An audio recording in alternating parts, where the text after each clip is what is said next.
Bueno, hola, ¿cómo están? Bueno, la idea sería continuar con el gobierno del general Aramburu que iniciamos en el video anterior. Hablamos del golpe del 55, un breve gobierno de Lonardi, que tenía una postura, si se quiere, más moderada en relación a la ideología peronista. Y bueno, y por eso es desplazado, asume Aramburu. En el video anterior hablamos de la propuesta en política exterior, en realidad eso es lo que tienen que buscar ustedes. La reorganización del aspecto laboral político y que busca la desperonización de la sociedad. Con lo cual tenía una postura, si se quiere, más dura en relación a lo que era ni hablar la Perón en persona, pero además la ideología peronista. Les recuerdo que para todo este momento Perón sigue ya fuera del país, digamos, obviamente tenía prohibido el ingreso, ¿sí? Acá se va a originar lo que o se denomina como la etapa del exilio, ¿sí? Perón va a estar exiliado, no va a poder regresar a la Argentina, Perón físicamente, ¿sí?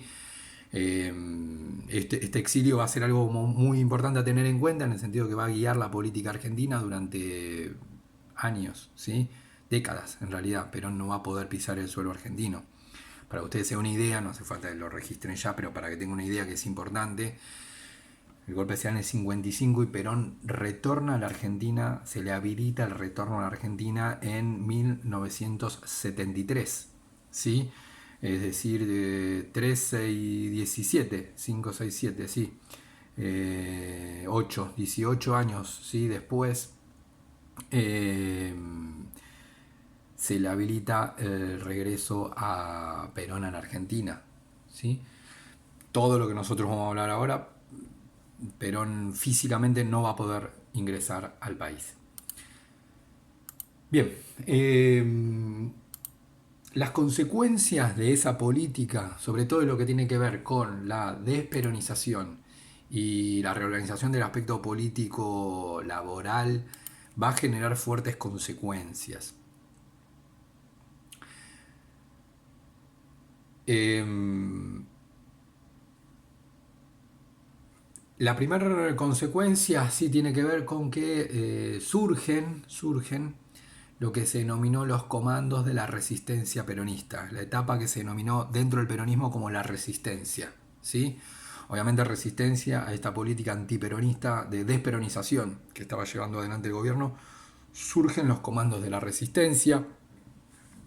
Les pido que ahí ustedes completen cuál va a ser su forma de organización, la metodología y el objetivo, ¿sí? El objetivo ahí ya se los digo yo, ¿sí?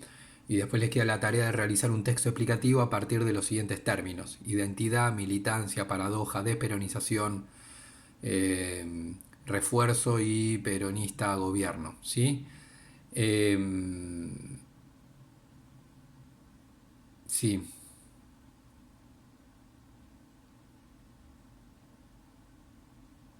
¿sí? Con esos términos realizan un texto explicativo, ¿sí?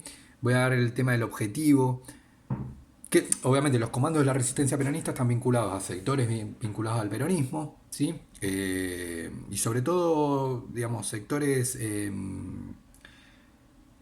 dentro del peronismo como de una base, ¿se entiende? No, no estoy hablando de los dirigentes del peronismo, porque todos esos estaban bueno, Perón, que era el máximo representante, estaba directamente fuera del país, pero yo digo, bueno, ¿qué pasa con esos, lo que ahora denominamos también como militantes? Pero militantes, no piensen en el presidente o en el secretario del partido, digamos, que tiene un cargo importante, sino en los sectores como dentro del peronismo como los militantes, ¿sí? Los que vivían en los barrios, en una fábrica y eran peronistas, ¿sí?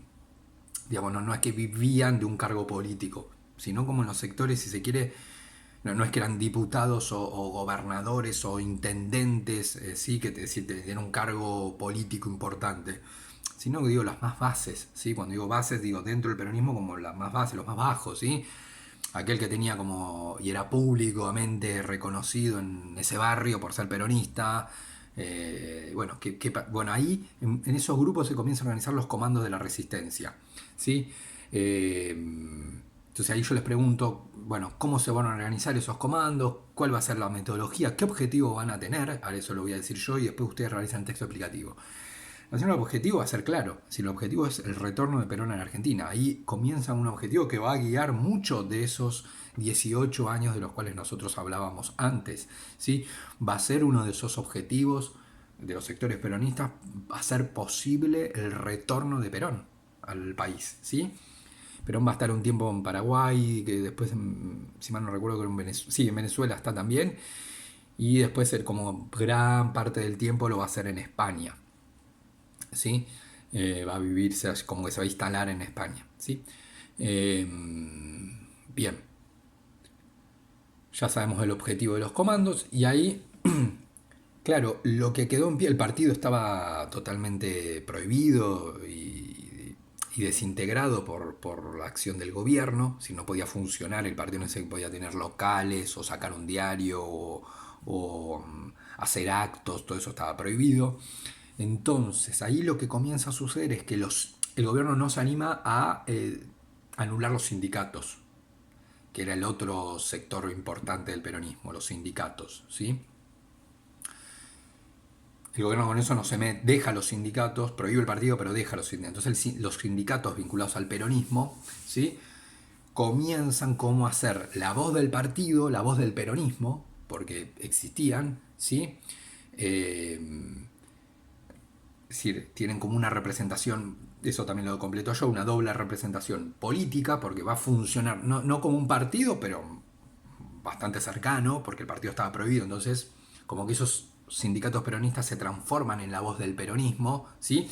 Y sus dirigentes, esto es importante, los dirigentes sindicales ahí van ganando peso, porque al no estar Perón, bueno, ¿quién era la voz del peronismo en la Argentina? Y esos líderes sindicales, ¿sí? Y obviamente que representaban al partido peronista, que estaba prohibido, y también obviamente lo que ya sabemos, representan tienen la representación también sindical, es decir, ahí representan a los trabajadores, ¿sí? Una representación política y sindical. ¿Sí? La de sindical es obvio, pues son sindicatos, ¿sí? Sindical y política. Ahí comienzan a agrupar sobre todo 62 sindicatos que estaban como muy vinculados al peronismo. Digamos, no todos los sindicatos eran peronistas, pero la gran mayoría. Va a haber otros sindicatos no peronistas, ¿sí?, más de izquierda, de una izquierda más extrema, ¿sí? Y van a estar los sindicatos peronistas, que eran la mayoría. Alrededor ahí eran unos 62, entonces se conoce con el nombre de los 62 sindicatos, que ahí está el logo, las 62 organizaciones, ¿sí? Las 62 organizaciones, ¿sí?, se conocía con ese nombre de 62 organizaciones, bueno, esos sindicatos peronistas, ¿sí? Eh, Obviamente, cierro esta diapositiva, la de las consecuencias, diciendo que obviamente ahí los sectores peronistas van a ir a chocar contra el gobierno, ¿sí?, ya sea a través de los sindicatos o de los comandos de la resistencia, pero hay como una forma de justamente enfrentarse al gobierno, va a resistir en realidad, ¿sí?, resistir a los golpes que le estaba dando eh, el gobierno de Aramburu.